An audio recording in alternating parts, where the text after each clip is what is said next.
Pahang, Sarawak serta Kelantan adalah antara negeri yang paling terdedah kepada cuaca ekstrim membabitkan panas dan kurang hujan luar biasa. Khazanah Research Institute KRI dalam kajiannya berkata ia diikuti oleh Sabah dan juga Perak. Berdasarkan kajian mengenai risiko perubahan iklim dalam kalangan pekebun kecil di Malaysia, katanya ia mendapati kawasan terbabit amat terdedah kepada perubahan iklim namun tidak berdaya tahan untuk menghadapinya. Jadi untuk mengulas lanjut berkenaan dapatan kajian ini, kita bersama dengan Nik Syafiah Anis Nik Sharifuddin, penyelidik bersekutu Khazanah Research Institute. Selamat pagi Nik Anis. Selamat pagi Nabila. Baik, terima kasih kerana bersama Diaga Awani pada pagi ini. Jadi mungkin pertama sekali, apa dapatan penting daripada kajian yang dijalankan ini terutama berkaitan impak perubahan iklim dan juga kelestarian kepada pekebun kecil? Okey, pertama dulu saya ingin mengucapkan terima kasih kepada Nabila kerana mengizinkan saya untuk berkongsi mengenai dapatan kajian daripada laporan terbaru KRI ini. Jadi sedikit sebanyak ingin saya berkongsi dahulu latar belakang laporan ini. Ia berasaskan latar belakang kajian yang dinamakan Projek Semai, iaitu hasil usaha sama di antara Khazanah Nasional Berhad, KRI dan juga Think City. Jadi kajian ini melibatkan 3,300 pekebun kecil dari seluruh Malaysia yang merangkumi 3 sektor utama iaitu tanaman, ternakan dan juga aquaculture. Jadi antara dapatan utama yang kami dapat daripada segi perubahan iklim, yang pertamanya ialah 75% daripada pekebun kecil di Malaysia ini yang ditemu bual mengakui bahawa terdapat perubahan dalam taburan hujan dalam masa 5 tahun yang lepas, dan mereka juga merasakan ada penurunan hasil dalam jangka masa tersebut. Jadi ini adalah sangat membimbangkan ya, kerana jika hasil tanaman kita semakin menurun dari setahun ke setahun, kita juga akan menjejaskanlah keterjaminan makanan negara. Dan dari sudut kelestarian pula, laporan ini menekankan satu program pensijilan yang dinamakan Malaysia Good Agricultural Practices ataupun MyGAP, di mana MyGAP ini, melalui program MyGAP ini, para pekebun perlu mengikut peraturan-peraturan yang ditetapkan oleh Jabatan Pertanian bagi mendapatkan persijilan, dan peraturan ini memupuk kepada amalan kelestarian lah. Jadi kita ada perubahan iklim, jadi kita perlu untuk memastikan amalan pertanian kita lestari. Jadi antara amalan yang ditetapkan dalam MyGAP ini termasuklah menggunakan racun secara berkurangan ataupun membuang terus racun daripada sistem tanaman. Contoh yang lain ialah untuk membuang sisa tanaman dengan lebih baik supaya tidak mencemarkan alam sekitar. Tapi apa yang kami dapati, pekebun kecil, penyertaan pekebun kecil di dalam MyGAP ini adalah sangat kurang ya. Dalam 11% daripada jumlah keseluruhan yang menyertai kajian ini, dan ini saya lihat sebagai lost opportunity lah, kerana memupuk kelestarian itu adalah salah satu objektif utama yang ditekankan di dalam dasar agromakanan negara 2.0. Baik, Nik Anis, itu merupakan antara inisiatif yang boleh kita perkasakan lagi menerusi inisiatif MyGap ini. Tapi sebelum kita bercakap mengenai lebih lanjut mengenai MyGap ini, mungkin kita nak faham lebih lanjut, kalau kita tengok balik dapatan kajian itu, ada beberapa kawasan yang berada dalam kategori sangat berisiko akibat perubahan iklim ini. Jadi mungkin Nik Anis boleh kongsikan secara terperinci apa ciri-ciri yang menyebabkan kawasan-kawasan ini boleh menjadi ataupun tersenarai dalam senarai itu. Okey, jadi kajian ini mengukur indeks risiko iklim ataupun kita panggil sebagai climate risk lah. Jadi climate risk ni dia mengambil kira dua perkara, iaitu yang pertama ialah pendedahan iklim ataupun climate exposure, dan keduanya ialah kerentanan iklim ataupun climate vulnerability. Jadi bagi climate exposure ni, kita ambil data daripada 4 dekad taburan cuaca. Jadi kita ambil data tentang kemarau, data hujan yang berlebihan, data banjir dan sebagainya. Dan dari segi climate vulnerability pula ataupun kerentanan iklim, kita ambil data daripada SEMAI itulah, dan di situ kita melihat faktor-faktor sosioekonomi seperti infrastruktur yang baik, akses kepada ICT, Dan juga kita juga melihat tahap pendidikan pekebun kecil kerana ia boleh mengukur tahap kebolehfahaman mereka kepada konsep perubahan iklim tersebut. Jadi kita gabungkan konsep climate exposure dan juga climate vulnerability ini untuk mengira risiko. Dan kita dapati bahawa daerah yang paling berisiko termasuklah beberapa daerah di Sabah dan Sarawak seperti Semporna, Kota Belud, Sibu dan Bintulu.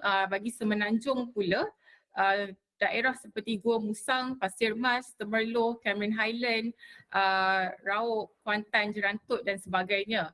Itu dari peringkat daerah. Kalau dari peringkat negeri, seperti yang Nabila cakap tadi, kita ada 3 negeri yang paling berisiko iaitu Pahang, Sarawak dan Kelantan. Jadi memang perlulah fokus kepada ketiga-tiga negeri ini dalam usaha untuk membantu pekebun kecil ini menghadapi perubahan iklim.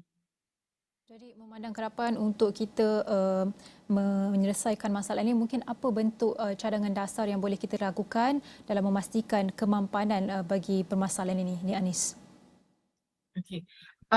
Saya rasa apa yang lebih penting yang perlu kita fahami ialah kita tidak boleh mengawal daripada berlakunya cuaca ekstrim yang boleh merosakkan tanaman, dan ia sudah pun berlaku sebelum ini di mana banjir besar telah melibatkan kerugian yang berjuta ringgit kepada pekebun kecil kita. Tapi apa yang kita boleh lakukan ialah kita boleh meningkatkan daya tahan ataupun climate resilience.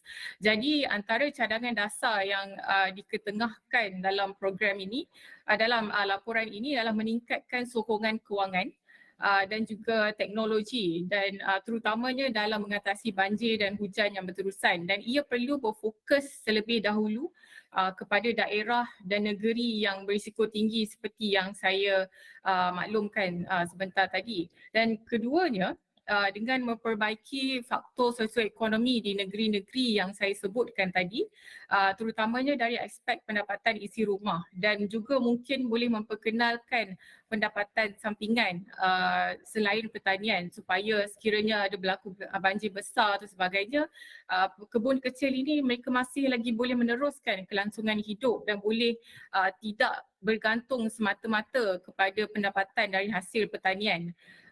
Ketiga, di peringkat nasional, perlunya usaha dalam melakukan penyelidikan berkenaan daya tahan cuaca bagi sektor pertanian seperti penyelidikan variety tanaman baru, teknologi pertanian, dan dalam teknologi pertanian ni kita kena pastikan juga ia boleh diakses oleh pekebun kecil dan bukan sahaja diakses oleh pemain-pemain besar industri.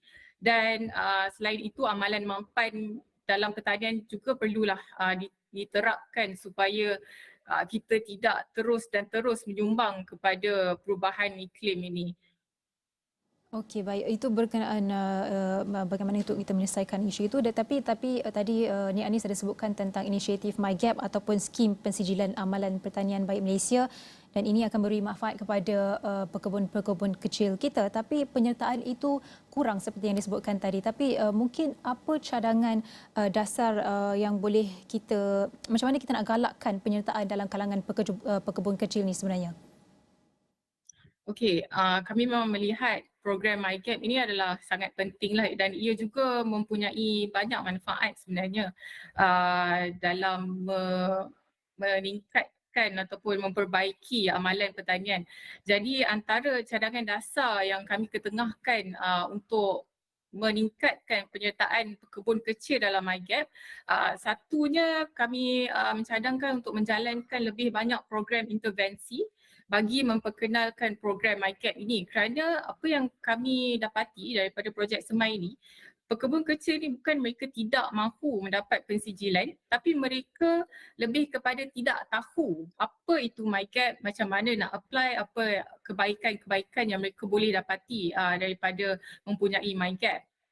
Dan penting juga supaya intervensi ini digiatkan lebih kepada pekebun-pekebun kecil yang lebih tercicir. Sebenarnya untuk MyGap ni, tadi saya cakap rendah, saya lupa nak mention bahawa yang paling rendah di seluruh Malaysia ni ialah di Sabah dan Sarawak. So kita kena ada program yang memang spesifik lah untuk kebun kecil di Sabah dan Sarawak. Dan keduanya, proses permohonan MyGap ni agak rumit dan juga agak panjang. Jadi perlunya proses permohonan yang lebih mesra kepada pekebun kecil. Ini kerana mungkin mereka mempunyai lebih banyak kekangan. Contohnya, jadi perlunya proses permohonan MyGap ini dipercepatkan, diperhalusi supaya pekebun kecil ini ada minat untuk menyertai MyGap ni lah, sebab sekarang proses permohonan tu boleh mengambil masa maksimum 2 tahun. Jadi itu mungkin tidak terlalu appealing lah untuk pekebun kecil. Dan cadangan dasar yang ketiga dan terakhir ialah dengan cara memberi insentif bagi saya ataupun membenarkan pensijilan secara berkumpulan. Sebab apa? Kerana kos untuk mendapatkan pensijilan ni adalah sangat tinggi ya Nabila, sebab pekebun kecil ni mereka perlu menginvest banyak duit di dalam proses untuk mendapat persijilan tu. Contohnya mereka perlu melatih pekerja, mereka perlu mempunyai storage space yang proper lah untuk menyimpan baja, racun dan sebagainya. Jadi kos yang sangat tinggi itu mungkin tidak mampu untuk ditanggung oleh pekebun kecil, jadi perlunya sedikit bantuan lah daripada pihak kerajaan untuk membantu pekebun kecil ini untuk menggalakkan mereka menyertai MyGap. Baik, itu sedikit perkongsian dari Nik Syafiah Anis, Nik Sharifuddin, penyelidik bersekutu Khazanah Research Institute, bagaimana untuk kita meningkatkan daya tahan pekebun kecil kita terutama dalam mendepani ekonomi ataupun krisis cuaca di Malaysia, dan bukan di Malaysia saja, di seluruh dunia ketika ini, cuaca panas pada ketika ini. Jadi terima kasih diucapkan, dan semua perkongsian ini akan kami kongsikan dalam semua platform digital Astro Money.